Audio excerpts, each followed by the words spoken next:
Well, you're right. County, city, and metro leadership have thrown money at the safety issues on the system after a bus driver was murdered on the job last year.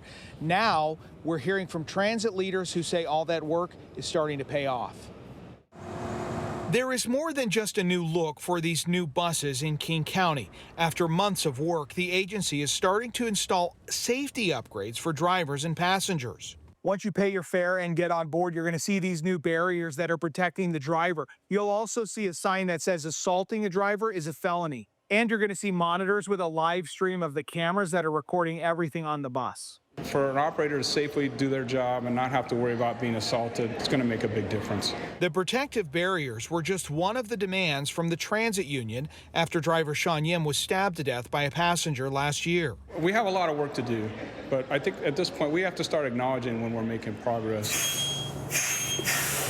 Transit in Seattle struggled after the pandemic with drug use, violence on board, and assaults on drivers.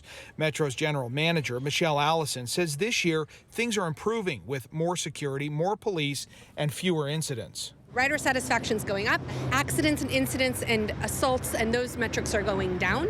While we still have work to do, that is the right trend we are seeing throughout our system. The Transit Safety Task Force is now responsible for bringing all stakeholders together to address concerns.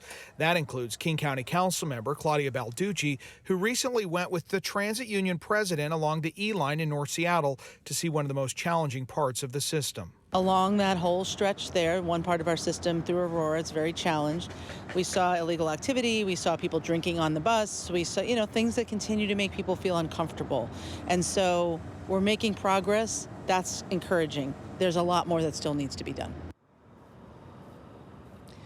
In total, these new barriers are going to cost about $15 million. That is going to come out of, some of that is going to come out of capital projects that Metro says are worth putting off in order to increase driver safety right now. The other half of this, police and security, the King County Council has increased the funding for the transit police. They're trying to get their staffing up to 89 officers, and they have increased their transit security officers over the last few years by almost 200 officers. Reporting live in Seattle, Jeremy Harris, KOMO News. Jeremy, Metro has a large fleet. How long will it take to get the barriers installed on all the buses?